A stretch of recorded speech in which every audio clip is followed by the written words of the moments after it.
Motorcunun Güncesi'nden herkese merhaba. Bugünkü rotamız Erzincan Kemaliye. Bir yol hikayesi desek herhalde hata etmiş olmayız.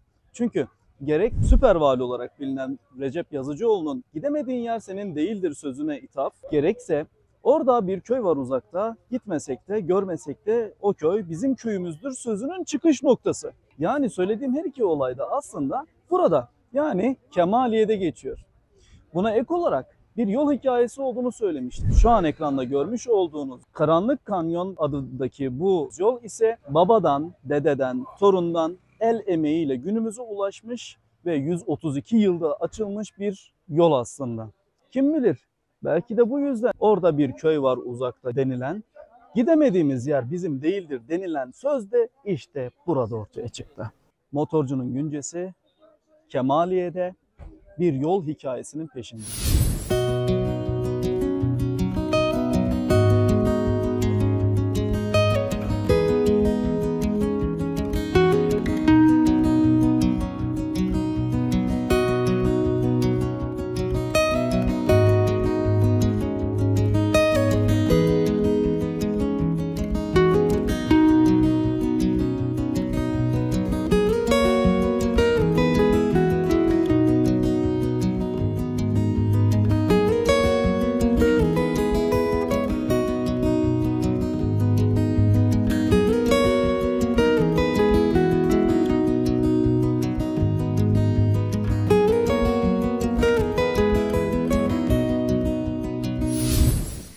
Bir yol hikayesi olarak başladığımız bu serüvenimiz Vali Recep Yazıcıoğlu'nun yaptırmış olduğu bu köprünün üzerinde devam ediyor.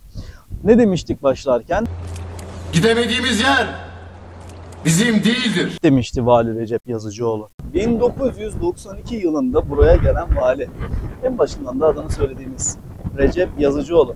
Kendisi fikirleriyle süper vali olarak tanınacak.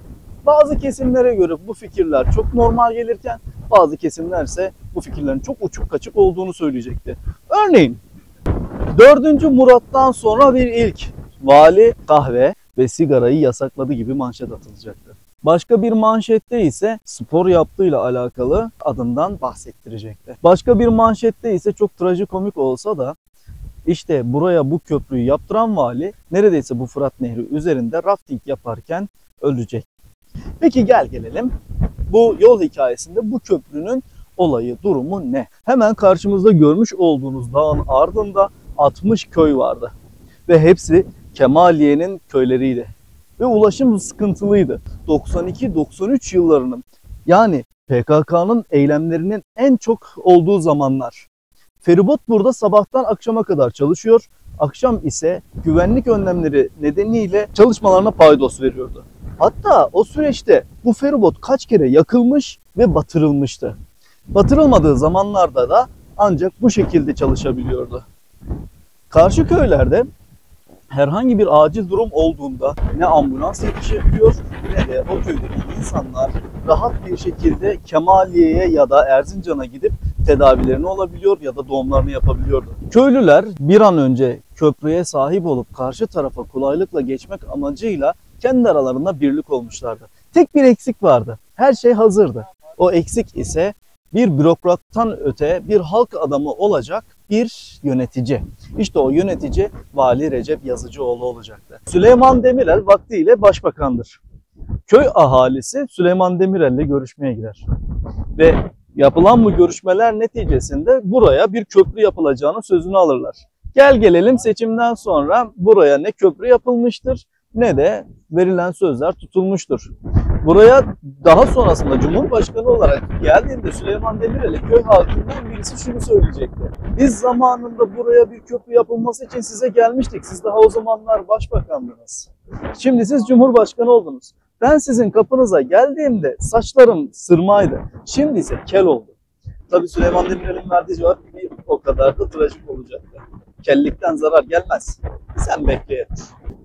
Ancak Vali Recep Yazıcıoğlu sen bekleye dur demeyecekti. Kolları sıvayacak, işte tam da buraya. Bu görmüş olduğumuz yere bu köprüyü inşa ettirecekti.